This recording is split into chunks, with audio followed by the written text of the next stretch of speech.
Bonjour à tous, bonjour à toutes, merci de votre fidélité. Nous nous retrouvons chaque semaine pour faire des commentaires sur l'actualité nationale, internationale et pour faire un travail de déconstruction. Alors aujourd'hui, d'abord rappeler que vous pourrez écouter ces émissions sur FM, sur la bande FM 88.3, 93.6, 105.9, Radio Fréquence Atlantique, mais que vous pouvez retrouver également les émissions enregistrées sur YouTube et Facebook par la suite. Là, nous sommes en direct avec pour la présentation de l'émission. Donc, aujourd'hui, nous avons retenu un élément particulièrement important. Est-ce que notre micro est bien ouvert? Ça va, oui. Voilà. Aujourd'hui, nous avons retenu un événement important qui fait l'actualité dans toutes les chaînes télévisées du monde, dans tous les pays, à savoir une esclandre qu'il y a eu entre Donald Trump et M. Zelensky, le président de l'Ukraine. Alors ça fait le buzz, etc. Tout le monde en parle. Ceux qui ont le courage d'écouter les analyses des commentateurs et français, occidentaux, j'ai dit, sur les questions militaires, ceux qui ont la patience d'écouter se rendront compte que le monde est paniqué, le monde politique et le monde des armées est paniqué, parce que cela révèle des choses très profondes. Mais pour le commun des mortels, on voit ça comme un buzz. Bon, Trump a encore fait des siennes. Je pense qu'il nous faut prendre un temps pour vraiment comprendre ce qu'il y a derrière ça, ce que ça révèle. Nous sommes bien entendu dans une période de festivité de carnaval. Aujourd'hui, dimanche gras, certains sont rentrés tard, vont se reposer, vont repartir tôt. Mais même si vous n'avez pas le temps ou vous n'êtes pas en condition d'écouter ça, je vous invite à retourner plus tard, au lendemain des jours gras, sur la vidéo par laquelle nous portons un certain nombre d'explications, parce que c'est effectivement un signe du basculement de la situation internationale. Peut-être même n'aurons-nous pas l'occasion de fêter un carnaval l'année prochaine, si les choses continuent à aller dans le sens auquel on assiste aujourd'hui. Je dramatise peut-être, mais cela vous aussi arrête. Alors, l'effet, c'est quoi? Zelensky, président de l'Ukraine, se rend aux États-Unis pour discuter avec Donald Trump, le président des États-Unis.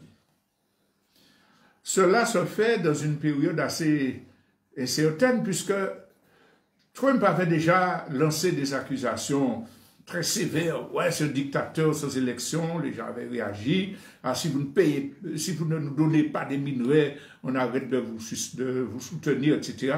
Donc la situation était déjà très tendue. Et avant ça, il y avait eu une promenade de Emmanuel Macron, qui avait rencontré Donald Trump pour soi-disant faire valoir, oui, le petit prétentieux avant son départ. J'avais lui dire, mais non, ne te laisse pas tromper par Vladimir. Vraiment, il ne se prend pas pour rien. Mais en réalité, permettez-moi de dire mon ressenti, c'est un plaisantin. Parce qu'il ne s'imagine pas que la France ne peut pas faire l'intéressant devant le président des États-Unis, vu la situation dans laquelle se trouve l'Europe et la France elle-même. Bref, donc là, on avait déjà bien vu que Trump s'était un peu moqué de lui, mais on pensait quand même pouvoir développer dans l'idée de l'opinion publique. On a fait quand même entendre la voix, Macron a osé s'opposer, voilà, donc on va en tenir compte, et puis l'Europe pourra faire des propositions. On avait laissé entendre que cet incident, Macron avait une influence quelconque dans le champ international. La réalité des faits s'est posée avec la façon dont Donald Trump a traité Vladimir Zelensky. Mais vraiment, c'était très dur. Ça passe en boucle. Vous avez tous vu. Et puis là, tous les médias occidentaux, autres qu'états-unis, sont montés au créneau sur le thème. Mais ça prouve que Trump, c'est quelqu'un qui n'est pas bien. Mais il est insolent. Il a méprisé un président, il n'a pas respecté la forme, il a insulté le peuple ukrainien qui se bat vaillamment, et il remet en cause les bases du droit international. C'est indécent, mais si l'Amérique fait ça, nous serons, nous l'Europe, obligés de sauver la pauvre petite Ukraine. Mais qu'est-ce qu'il fait ce Trump-là? Mais on avait déjà vu qu'il n'était pas... Bon, c'est la tonalité globale des commentaires que chacun et chacune a pu entendre. Donc, l'incident n'avait de valeur que parce qu'il montrait que Trump ne respectait pas le droit et qu'il revenait aux gentils Européens de faire comme ils pouvaient pour colmater les brèches ouvertes par cette irresponsabilité de Trump. Voilà ce qu'on a eu. Il faut qu'on s'arrête sur cet incident-là, cet événement-là, disons plutôt, parce qu'il est significatif du déclenchement de la Troisième Guerre mondiale. Il est effectivement significatif qu'on a basculé dans un autre temps. Mais il est aussi significatif de la puissance de la désinformation, de la manipulation. C'est un exemple vraiment achevé quand on prend le temps d'y réfléchir, de ce que la propagande peut faire de pire en termes de malhonnêteté, de mensonge. Voilà pourquoi je vous invite à réfléchir sur un certain nombre de faits.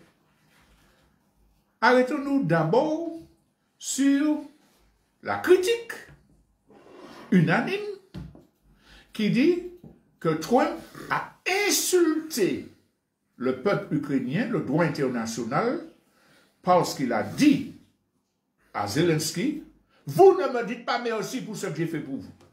J'ai fait quelque chose pour vous et vous ne me remerciez pas, vous ne me revoyez pas l'ascenseur. Vous l'avez tous entendu. Alors je pose la question à chacun d'entre nous qui a un minimum d'intelligence. Quand Emmanuel Macron est allé à Mayotte dire aux gens qui avaient subi un cyclone, si je n'étais pas là, vous seriez 1000 fois plus dans la merde. Qu'est-ce qui est plus grave? Ce que Trump a dit ou ce que Macron a dit? Qu'est-ce qui est plus raciste? Ce que Trump a dit ou bien ce que Macron a dit? Si ce n'était pas moi, vous seriez dans la merde.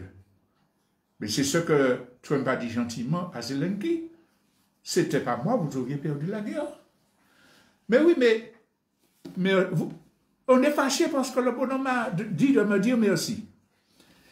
Quel président de la République a dit aux Africains du Mali, du Niger, qui disaient aux bases françaises de sortir, quel président a dit « Vous ne me remerciez même pas ».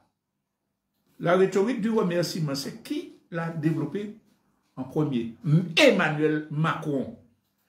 J'avais envoyé des armes, vous sauvez du terrorisme, et vous ne me dites pas merci, et puis vous me dites de partir. Et tout le monde avait dit, mais merci, pourquoi vous n'avez pas réglé le problème du terrorisme? Vous êtes resté à surveiller vos bases minières, etc. Et vous nous interdisiez de nous battre contre le terrorisme. Quel merci? La problématique du remerciement a été inaugurée par Emmanuel Macron. Quelle a été la réaction de tous les journalistes qui viennent nous dire que Trump c'est un scélérat? Ah oui, hein, il a raison. Les Africains ne nous remercient pas. Donc vous voyez, quand on remet en perspective, on voit que ce que Trump a dit, c'est quelque chose de courant chez tous les suprémacistes occidentaux. Je ne vois même pas l'histoire pour voir que la civilisation a permis, ou les Sarkozy qui dit grâce à nous, vous avez eu l'école, etc. Non, c'est un langage suprémaciste, colonialiste, raciste qui existe et qui est usité par tous ces gens-là depuis le début de la colonisation. Ça nous fait banaliser un petit peu ce que Bako a dit, mais puisqu'on parle de Martinique, combien de Français, de dirigeants français, de valets de gouvernement français sont déjà venus dire au peuple martiniquais, vous ne nous dites pas merci, c'est nous qui vous avons donné la sécurité sociale, c'est l'école, etc. Il y a 2 ans, de nos propres oreilles, nous avons entendu ces gendarmes, d'ailleurs, des vidéos circulent, qui disent nous vous avons donné la CSA, le RSA, etc. Mais c'est exactement ce que Macron dit. Et que tous les colonialistes, tous les impérialistes disent, les racistes, mépris. C'est le mépris. Alors, à la lumière de ce que je viens de dire, revisiter ce que les journalistes disent à propos de Trump qui a osé dire ça. Ah oui, mais Zelensky, c'est un blanc. On n'a pas le droit de dire ça à un blanc et à un Européen. On peut dire ça à tous les nègres, à tous les Chinois, à tous les Arabes, aux Algériens. Mais oser dire ça à un Européen, alors que nous étions alliés, mais tu craches dans la soupe, mon vieux. Hein?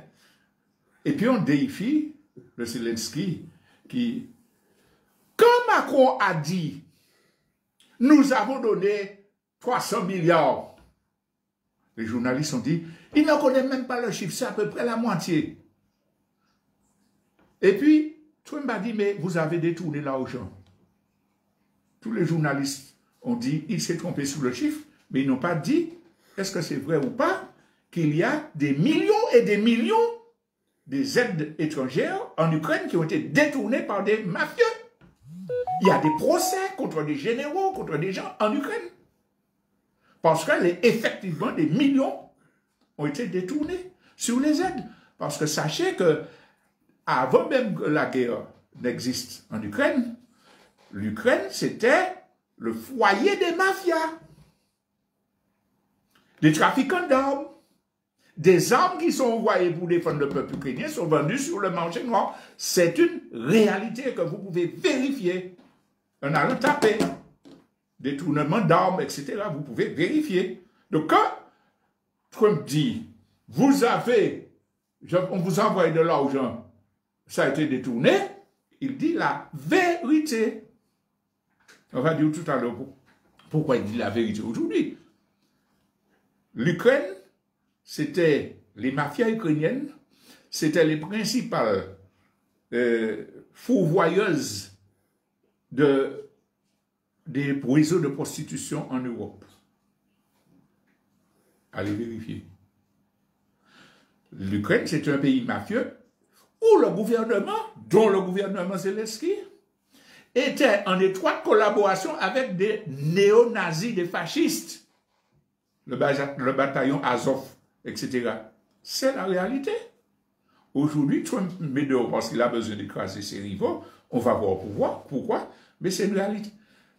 Il n'y a pas un journaliste occidental qui sait ça, qui dit « Ah, il est méchant, il ne respecte pas le peuple ukrainien. » Non, c'est une guerre entre eux. Mais quand ces gens-là font semblant de s'offusquer, ils savent que c'est comme ça que ça règle, c'est comme ça que ça fonctionne. Ah oui, mais il y a une chose sur laquelle ils n'ont pas tellement insisté, mais réfléchissons-nous tous qui sommes là. Avant cet esclandre-là, Trump avait dit à Zelensky, comme je vous ai envoyé des armes, donnez-moi des garanties pour que je contrôle l'exploitation des minerais, des métaux rares dans votre pays. Vous avez tellement entendu dénoncer ce chantage-là? Non. Non, on n'a pas dénoncé. On a dit qu'il a dit ça. Mais on n'a pas tiré les leçons. Pourquoi?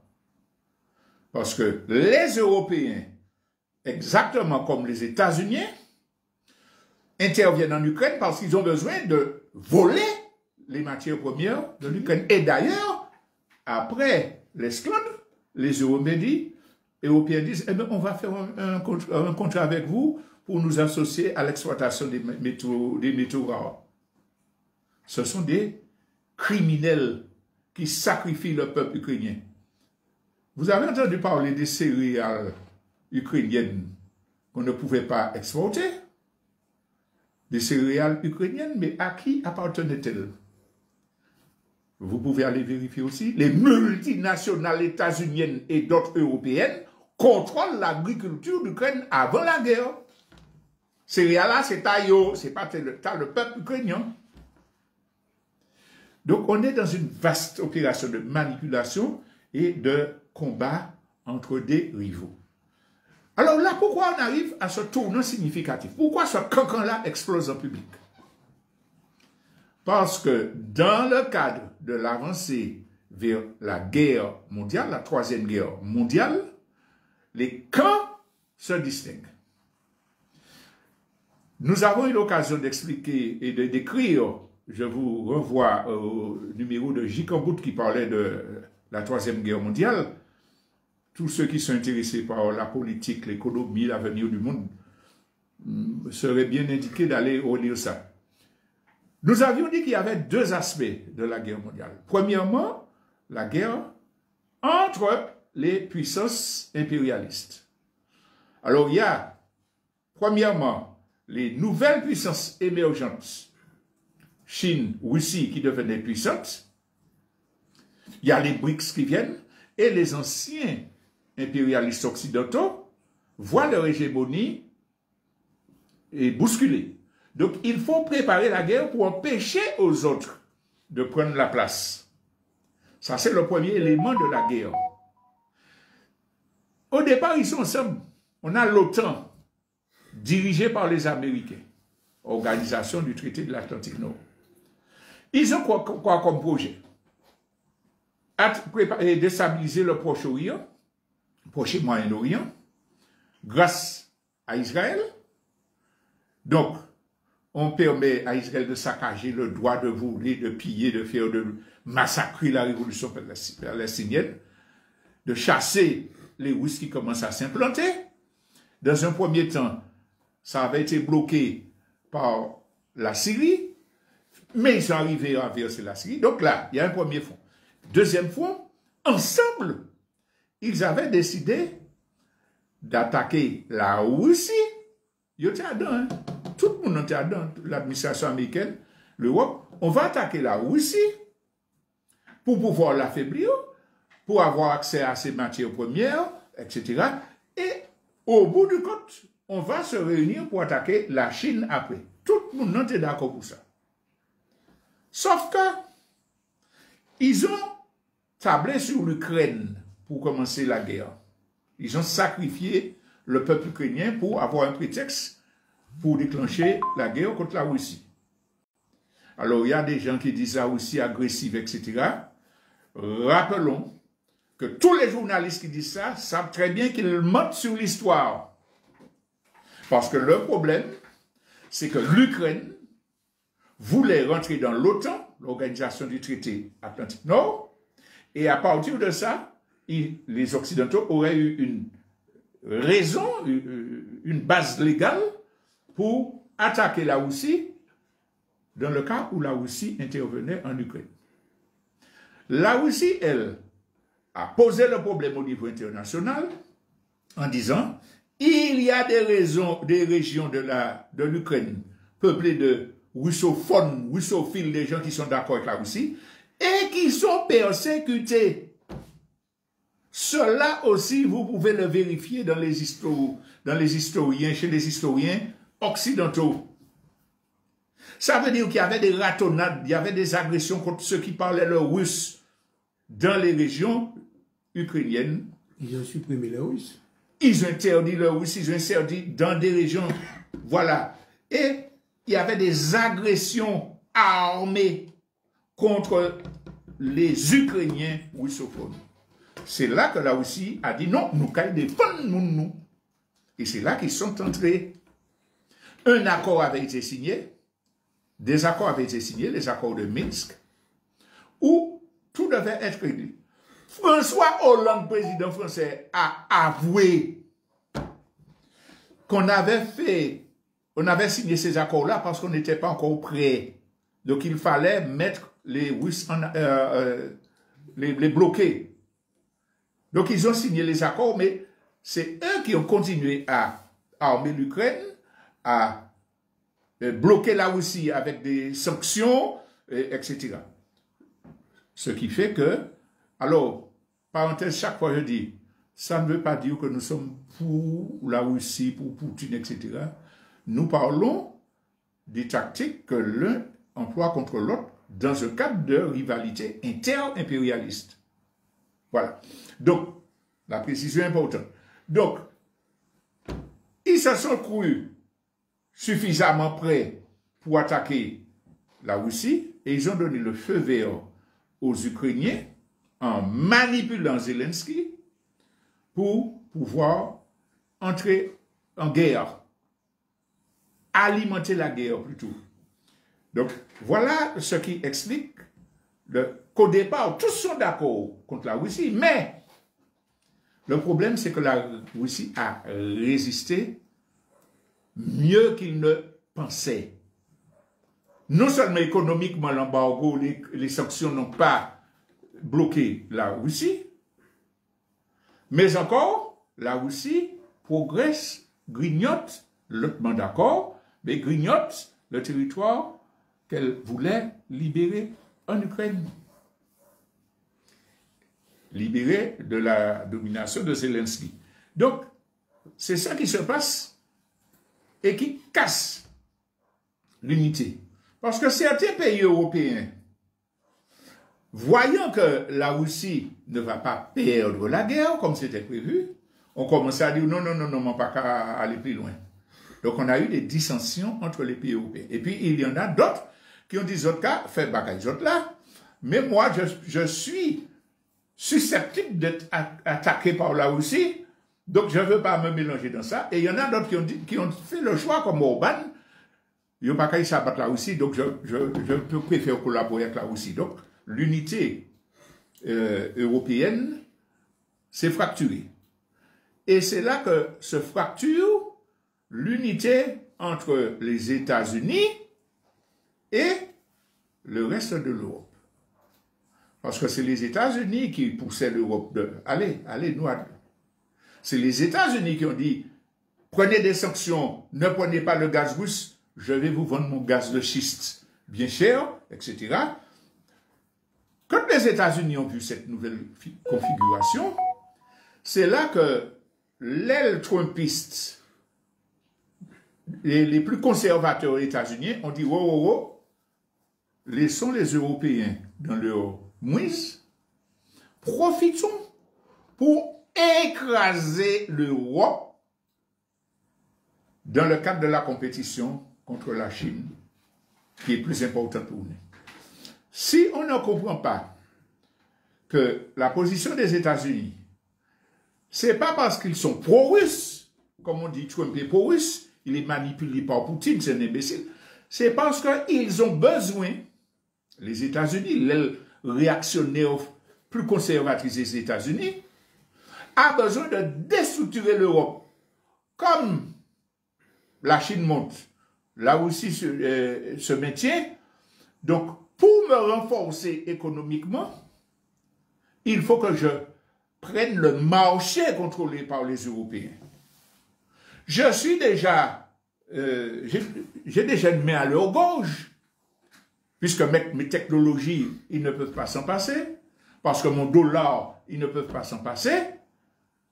Mais si j'évacue cette puissance commerciale, je pourrais récupérer tout le marché européen. Donc ça, c'est de la stratégie scélérate, consciente de l'impérialisme américain qui veut plonger l'Europe et qui peut faire pression sur l'Europe. Vous avez entendu dire que Trump a déclaré, et c'est l'Europe. L'Europe a été créée pour nous entuber.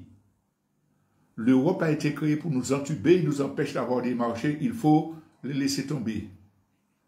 Ceux qui ont étudié l'histoire depuis la Deuxième Guerre mondiale savent que c'est les États-Unis qui ont contraint l'Europe à s'organiser telle qu'elle était jusqu'à aujourd'hui, lui imposer le plan Marshall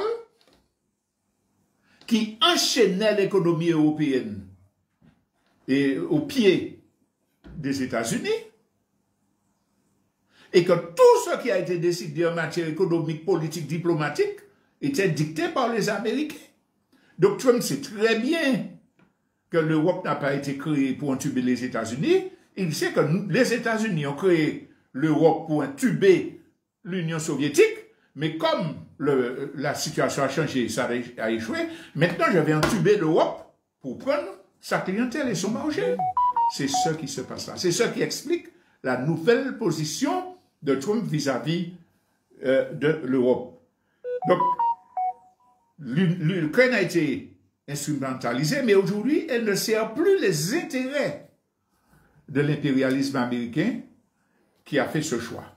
Alors, on entend des cocoricots, des automotables, oui, l'Europe va se réunir pour prendre la place. Ce n'est pas vrai. L'Europe est foutue. Excusez l'expression. L'Europe ne pourra pas prendre le relais des États-Unis concernant l'Ukraine. Les États-Unis disent, cool avec l'Ukraine, chère Europe, je n'ai plus besoin de toi. L'Europe ne sera pas en mesure. Bon, la France va mettre son parapluie nucléaire pour protéger toute l'Europe. Arrête, c'est du bidon. La France, quoi, ils ont quoi 300 ogives nucléaires à peu près. Des 3000 la Russie. La Russie a 4000, les États-Unis ont 3000 ogives nucléaires. L'Angleterre, la Grande-Bretagne a quoi 250, 300, quelque chose comme ça. Essentiellement dans les sous-marins. Mais les missiles qui lancent les ogives sont fabriqués et entretenus par les Américains. Donc tout ça, c'est des rodomontades, c'est pour conserver l'espoir d'eux. À l'heure actuelle,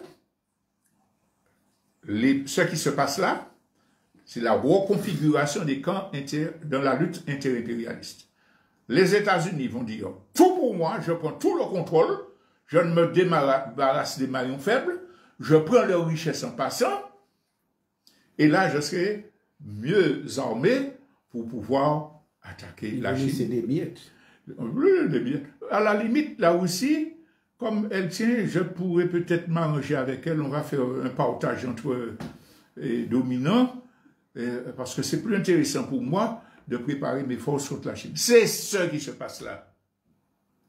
Donc, alors évidemment, on profite pour dire l'Europe, on va s'organiser. L'Europe, on dit, Macron a osé prendre le contre-pied de Trump. Oui, il prend la tête du courant des Européens durs qui vont sauver l'Ukraine. C'est dur. Excusez-moi, j'adore la petite expression de Justin Ducharmeau. C'est du pipi de chat. Ils sont foutus. Et nous sommes foutus si nous restons soumis à cette Europe en décadence, à cette France en déchéance. Ça, c'était pour l'histoire de guerre interimpérialiste. Nous sommes donc entrés en plein dedans. Et puis, il y a l'aspect, nous l'avions expliqué dans le journal Chicambout, l'aspect de guerre contre les peuples. Mais quand même, j'oublie de donner un élément qui est important. C'est la liaison entre les politiques ultralibérales des Européens et la question de la guerre. Parce que tous les pays européens là qui veulent faire la guerre pour soutenir l'Ukraine, pour essayer de résister aux États-Unis, qu'est-ce qu'ils demandent aujourd'hui? De réviser les règles budgétaires de l'Europe pour que les dépenses militaires ne soient pas prises en compte et peuvent développer l'inflation et tout. Ça veut dire, comme on est obligé de se battre, ça fait quoi? Déjà, on purgeait les écoles, l'éducation, les retraites, on écrasait tout ça. Mais comme on va rentrer en guerre, on a encore besoin de plus d'argent. Donc, il nous faisait les écraser encore plus. L'économie de guerre. On rentre dans l'économie de guerre. Et donc, cela va se traduire par une accélération du pillage des forces populaires, les attaques contre les retraites et tout ça. Et de ce point de vue, il y a quelque chose qui rallie les États-Unis et l'Europe, tous les pays européens, comme ils tout c'est pour le capitalisme, l'ultralibéralisme qu'ils défendent. Donc, pour se préparer à la guerre, ils vont accentuer ensemble. Ils sont tous d'accord pour sacrifier les budgets en matière d'écologie, en matière de santé, en matière etc. Donc, leur demande consiste à se libérer de toutes les dépenses sociales pour pouvoir développer leur économie de guerre. Pensons aux conséquences pour nos services publics de santé, d'éducation, de culture, pour notre alimentation, pour etc., pour la lutte contre le dérèglement climatique. Donc, je reviens là au deuxième aspect, qui est la guerre contre les peuples. La transition que je viens de faire montre que là, il y a un redécoupage des camps. Mais il y a aussi un redécoupage du camp fondamental, une précision de la frontière entre les deux camps fondamentaux, tous les ultralibéraux, tous les milliardaires et le reste du peuple, et tous les autres peuples. C'est ça, parce que, oui, ils se battent entre impérialistes, mais tous les impérialistes qui se battent entre eux, leur but, c'est de se battre contre les peuples pour pouvoir faire de l'argent, éliminer toutes les réglementations écologiques, sociales, etc., pour massacrer. J'avais expliqué l'autre fois que c'est lié à la fascisation des sociétés, à la destruction de la démocratie, soi-disant représentative. Dans le monde actuellement, on torpille tout ce qui est assemblée générale et parlementaire, sénat, collectivité locale, et on met des milliardaires fascistes à la tête des pays. Ça a commencé il y a bien longtemps. Le premier coup le plus spectaculaire, c'était Berlusconi en Italie. Multimilliardaire, il contrôle les médias, il mène la belle vie, etc. Il ne respecte rien, etc. Bon. Ensuite, on a eu, dans les différents pays, des gens, Duterte, aux Philippines, qui dit, bon, je tue tout ce qui si vous fumez un joint, j'ai le droit de vous tuer, je donne à mon policier le droit de vous tuer, etc. Il y a eu ce fascisme-là. On a en Argentine Milei. On a Bolsonaro qui a essayé de faire le coup, mais la résistance brésilienne a retardé son arrivée au pouvoir. On a Elon Musk à côté de Trump, qui dit, bon, Aïtra, je te mets là, tu viens là, et puis tu mets tous les fonctionnaires dehors, tu supprimes les aides sociales, etc., et puis nous lâcher couper. On parle du nouveau chancelier allemand qui vient de gagner les élections, là, il sera nommé bientôt. C'est un milliardaire, conservateur. Ça veut dire qu'à l'heure actuelle, les milliardaires sont installés directement à la tête des États, ne respectent plus rien. Et ce que Trump fait là, ce n'est qu'une illustration d'un mouvement général de la société qui découpe le camp des ultra-riches, fascistes, et en face, le camp des peuples à qui il faut supprimer les retraites, les aides sociales, etc. J'ai par hasard regardé une émission hier soir sur France, une des chaînes de télévision. Vous pouvez retrouver l'émission Complément d'enquête. Complément d'enquête, je crois, c'est France Inter, je ne sais plus trop. Vous allez vérifier si vous tapez. Allez, bon, vérifiez. Tapez Complément d'enquête, vous aurez la dernière émission de Complément d'enquête. Ça va vous montrer le monde. Plus tard, on va écouter les interventions du 21 février et vous allez voir qu'on en parlait. il y a un genre de mafia entre les ultra-riches, commerce de drogue, commerce d'armement, trafic financier. Bref, c'est la mafia. Et tous, quel que soit leur pays, leur ligne politique, ils marchent ensemble. Et ce complément d'enquête-là parlait du fameux Jeffrey Epstein, qui était l'ami de tous les puissants, et qui contrôlait un réseau de prostitution majoritairement avec des jeunes filles mineures à l'échelle de la planète. Et on vous montre toutes ces photos avec les chefs d'État, bras dessus, avec Trump dans des fêtes, etc. Il y a quand même quelque chose qui m'a fait tiquer, c'est ils font toujours de la propagande. Ils ont dégoté une photo où Elsen était debout près de Fidel Castro pour sous-entendre que Fidel Castro était dedans, etc. La propagande reste ce qu'elle est. Mais vous voyez, regardez, prenez le temps de voir cette émission pour voir les connexions entre toutes ces mafias-là. Et surtout le fait que quand, après de nombreuses actions, on arrive à mettre le bonhomme en prison, il est assassiné. On simule un suicide. On simule un suicide. Vous verrez l'émission pour qu'il montre que c'est impossible, pour qu'il ne mette pas dehors. C'est Prince William, les ennemis des pays du Moyen-Orient, etc. Tout le monde a dans manger cochon. Et après ça, on trouve un autre bonhomme français qui travaillait avec lui, qui avait des relations, etc. On trouve les liaisons, nouveau meurtre en cellule. Enfin, je ne vais pas plus loin. Mais regardez cette émission complément d'enquête, vous allez voir le monde. Le monde d'aujourd'hui. Milliardaires. Le monde des ultra-riches, des milliardaires, en complicité avec les pouvoirs politiques et les systèmes judiciaires et les systèmes policiers, etc. Je ferme la parenthèse pour dire qu'en face, les peuples s'organisent. Souvent, j'ai l'occasion de dire que nous sommes désespérés, anxiogènes, parce que nous n'avons aucune idée des luttes populaires de par le monde qui sont puissantes. Nous n'avons pas connaissance des progrès réalisés dans les pays qui luttent contre les impérialistes occidentaux. Nous n'avons pas conscience de ce que sont que les BRICS, etc. Donc on a en quelque part une désillusion. On ne pense pas que ça sera possible.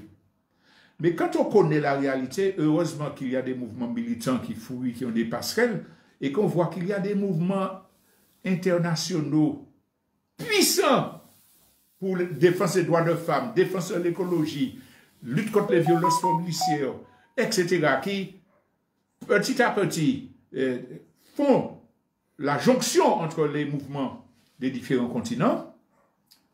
Et puis quand on voit la circulation des informations qui étaient cachées jusqu'alors, qui réveillent les consciences, quand on voit le nombre de personnes, même individuelles, qui font des vidéos pour dire, comme ce papy qui était en la guerre d'Algérie, là, qui a fait une. Il y a quelqu'un qui a dit qu'on parle d'Oradou sur Glan, mais l'armée française a fait des milliers d'Oradou sur Glan en Algérie. Les médias français, ah non, non, non, c'est exagéré, etc. Un fumage. Mais, papy, j'étais là, j'ai vu de mes yeux. Oui. Et puis on voit des gens, des dames, etc., qui donnent de plus en plus de témoignages.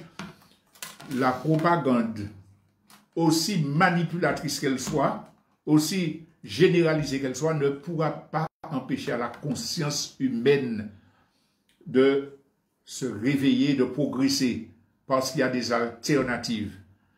Et c'est cela qui nous amène à la conclusion. C'est ce qui est principal pour nous, cette guerre-là, entre les multinationales. On n'a pas à se positionner dans la guerre anti-impérialiste. On peut dire, ouais, le rapport de force va dans tel sens, tel sens. Mais ça n'a aucun sens de dire, je suis pour Poutine, je suis pour Trump, je suis pour Macron, je suis pour l'Union européenne. la seule préoccupation que nous avons, que nous devons avoir en tout cas, c'est que les peuples doivent comprendre que nous sommes à un point de rupture, que cette guerre internationale-là a commencé, que ce que Trump dit, vous voulez la guerre nucléaire, quand il dit ça, Trump, à Zelensky, La Troisième Guerre mondiale. vous voulez la troisième guerre mondiale avec les bombes nucléaires? C'est parce qu'il sait que Poutine va lancer la guerre et la bombe nucléaire si ces événements, pardon, si sa situation devient inextricable. Il sait que lui va lancer la guerre nucléaire si il n'atteint pas ses objectifs. Donc nous sommes dans cet élément-là. C'est pour ça que tout à l'heure je disais, touchons du bois, comme on dit, on ne sait pas s'il y aura un carnaval l'année prochaine. On ne sait, peut-être qu'il y aura, mais on ne sait pas combien de temps on pourra faire le carnaval. Alors oui, il faut se défouler, on ne peut pas, il faut crier sa colère, il faut vivre. Hein? Mais là, nous finissons souper, en nous prenant écouter, en nous tampons lit, prenons le temps d'écouter la situation, de découvrir la situation de notre pays. Et je vais terminer en vous invitant instamment à vous reporter à la vidéo sur YouTube dans laquelle sont reproduites les interventions réalisées par le CNCP dans le cadre de la commémoration de la journée anticolonialiste internationale du 21 février. Donc, vraisemblablement, nous allons les écouter ce matin après les informations de Thierry Joseph Angélique. Mais, Bambaï, il n'y a pas qu'à jouer, puis c'est pas là. Jean avait dit, c'est pas tant bouger macaque. Organisons-nous, pardon. Formons-nous. Préparons-nous à cette lutte décisive pour protéger notre pays et l'humanité en général. Merci de votre attention.